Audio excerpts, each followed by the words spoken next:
Hi, guys, and welcome back to Reed's Readers with your host, Clinton Reed. And today I'm going to share with you, as you can see from the title, this is a tag that's going around that I did last year that I really enjoyed. And that's the mid-year book freakout tag. If I look this way, I have my Hansa Zanzi laptop. I have prepared no answers for this.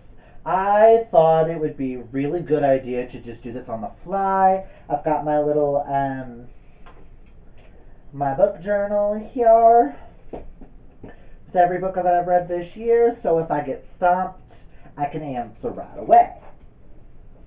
I thought it would be really fun to do this like on the fly kind of video. I got like everything and I can like look at the colors and stuff like that. So let's get into this tag with question number one. Best book you've read so far in 2019. And that by far, guys, let me grab it. You're going to see me like jump in and out of frame because all these books are everywhere. But so far, technically, I have two answers for this because they're tied, but I want to use that answer for another one. But that would be Killing November by Adriana Mather. I read this at the beginning of the year before it came out, and I've already read it twice. And I went and saw Adriana, as you know, and got signed. This book is about a girl named November who father sends her away to this weird, like, secret society school for spies.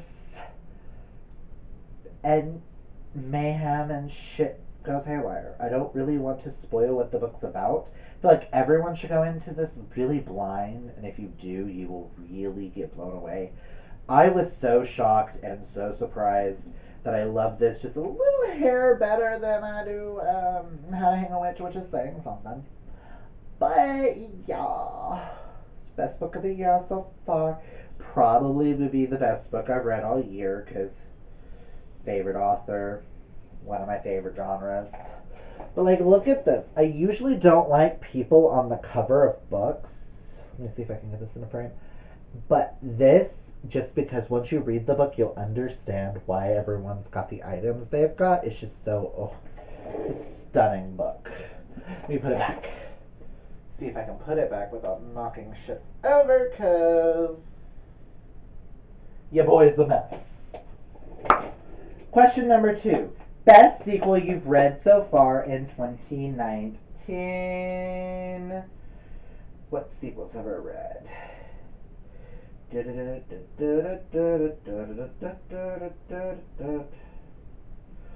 Oh, which one? Hold on.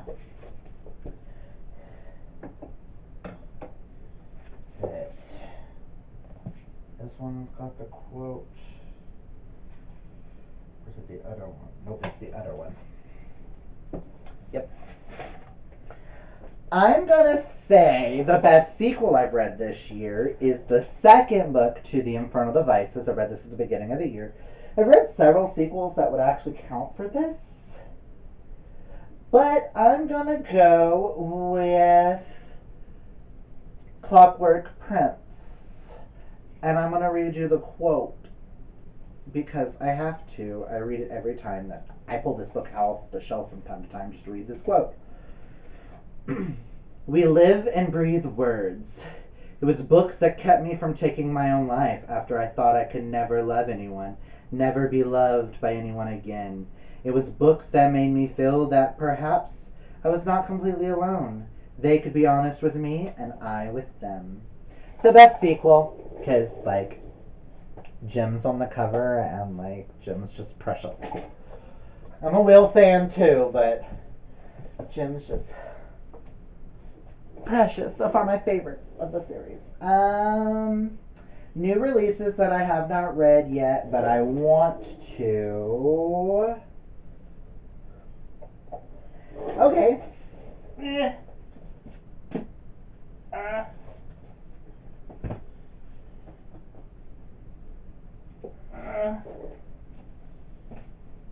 I could actually go with like tons of these, but I've got like 4 here.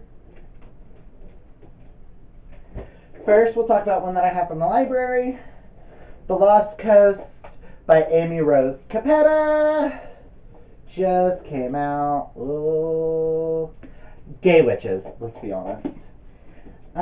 These other 3, I don't remember if they came out this year or last year. I think one of them came out last year and these 2 came out this year. But A Curse So Dark and Lonely by Bridget Kimmerer. I still have not got this, and I pre-ordered this. And I'm like super excited. So this will be getting, I will get to this soon. Beauty and the Beast retellings, all I know.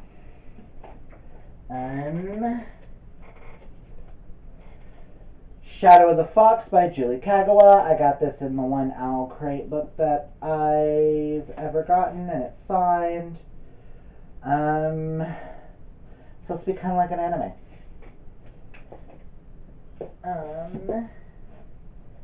And The Beast! Prior of the Orange Tree, because dragons, queendom, sapphic relationships. Like, let's be honest. And I will actually be making a top 10 5-star predictions video pretty soon. Okay. My most anticipated release for the second half of the year would have to go with 2 of them. Let me find the second one.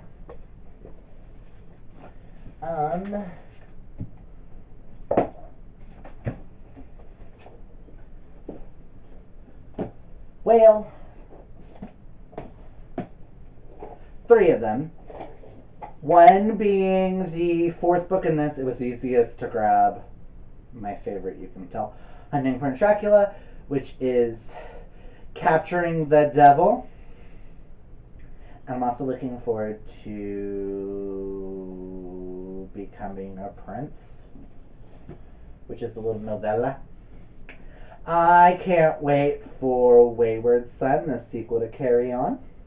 And I can't wait for the sequel to Hot and Badgered by Shelley Lorenstein. Cannot, for the life of me, I have the title written on a paper. Return in a Badger Way. I thought, no. So yes, I can't wait for all of these sequels. I don't think I have a standalone. Oh, Winterwood, also by Shay Earnshaw. Biggest disappointment of the year. I don't have a copy of this, but Murder at the Vicarage by Agatha Christie. It's supposed to be the first to the Miss Marple series.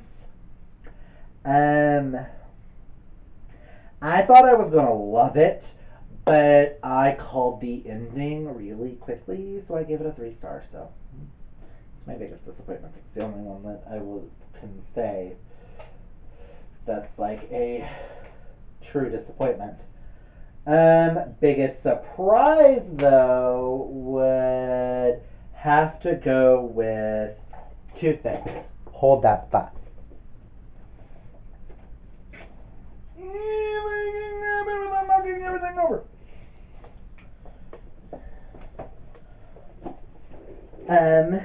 The first one I'm gonna say is, ooh, I'm a dropping things.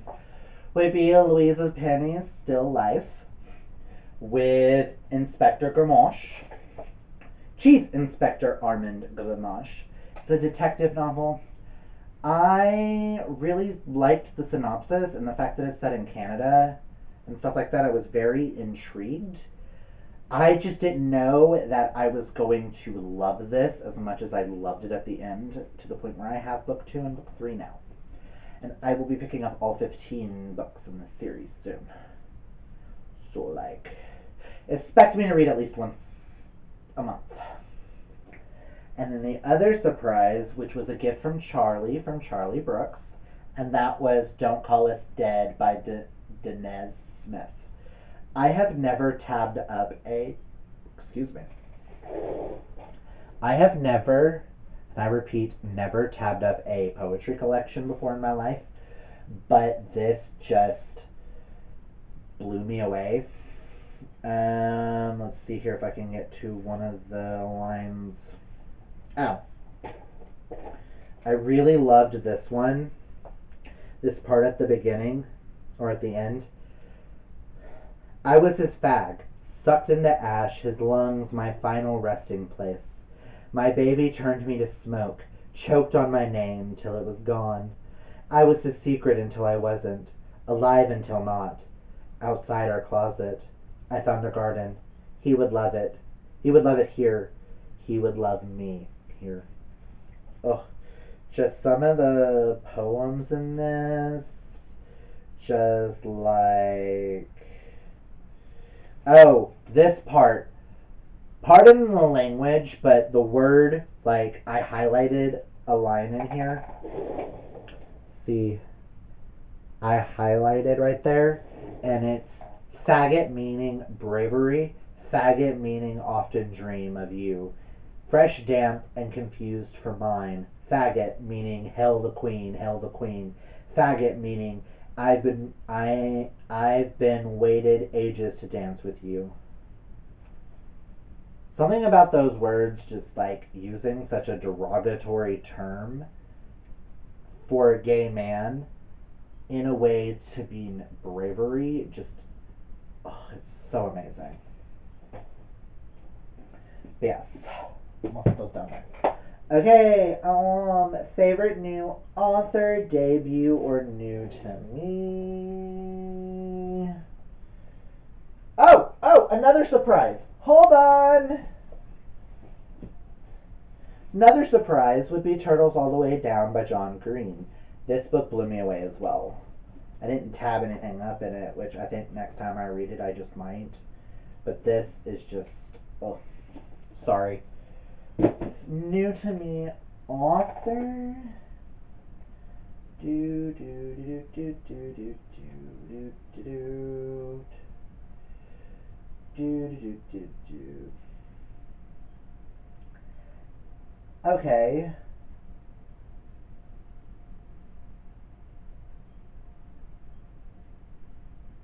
All about the same.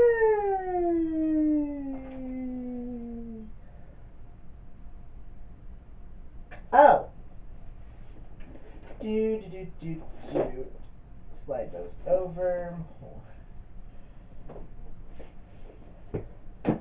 Technically,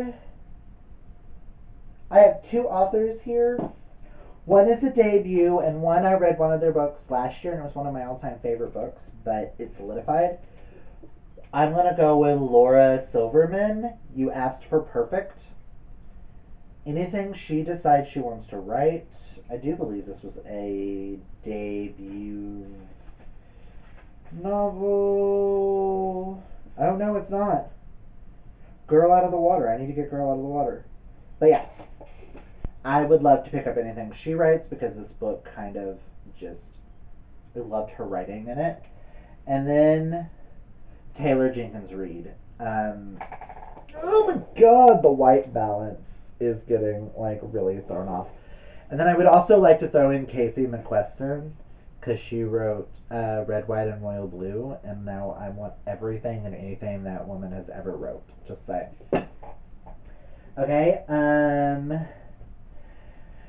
newest fictional crush.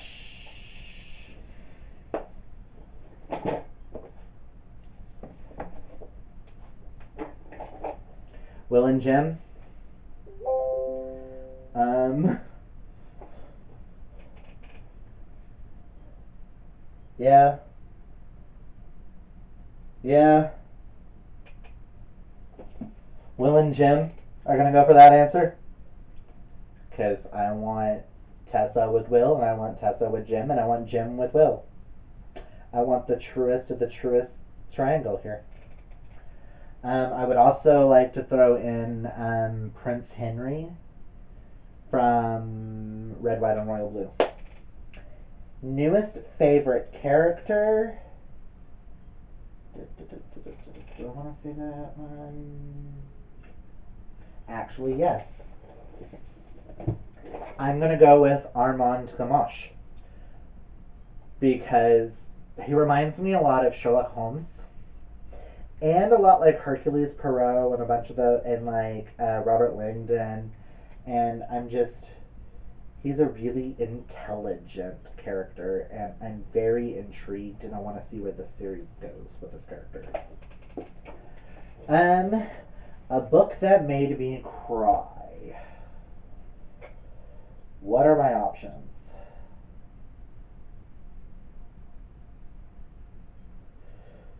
To be perfectly honest,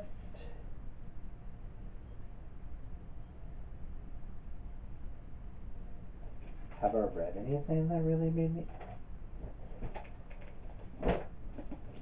We Contain Multitudes by Sarah Henstra. I will also put up Red, White, and Royal Blue. Well, I may not actually. I don't know how to insert yet, but Red, White, and Royal Blue by Casey McQuestion as well. Both made me cry, and they both count for a book that made you happy. Both made me extremely happy as well. Gay romances. This one's told through letters. I just finished this one not that long ago, and I gave this one a 4.5 out of 5 stars. You'll see it more in my wrap up, but yeah. Most beautiful book you've bought so far this year or has received. Oh, oh, oh. Hold on.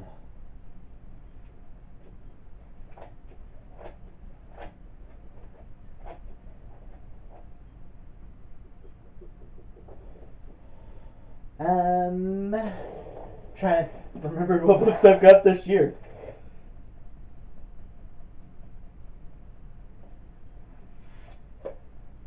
I'm actually going to talk about a couple that I have not talked about on this channel yet.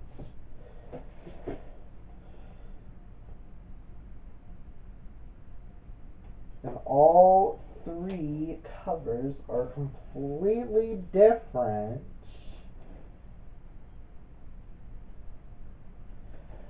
Yeah, I'll talk about these three because they're books that I've just recently purchased.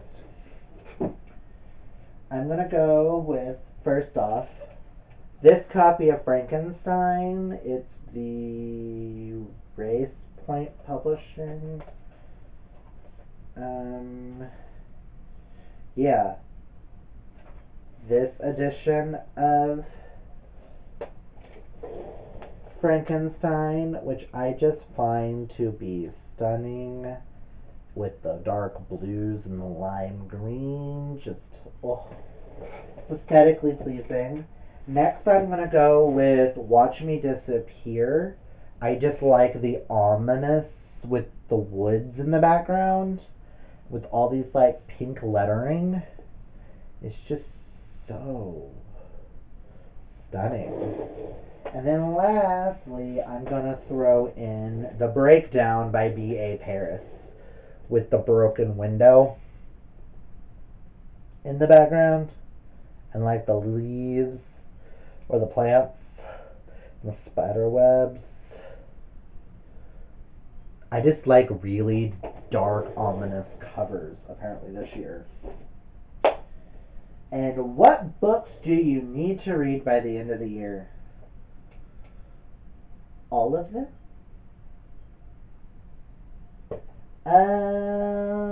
I'm gonna say I want to continue on with Louise Penny's theories. I want to read all the thrillers and stuff that I've been getting in recently. I want to read all the books that Melanie has sent me. I want to read all the books that Ginger and Nikki and anyone who's ever sent me any books or bought me any books, I want to read all of them. I want to read all of John Green by the end of the year, which I have a buddy read set up for I think September for Fault in Our Stars, and I think we're gonna be possibly doing Paper Towns after that.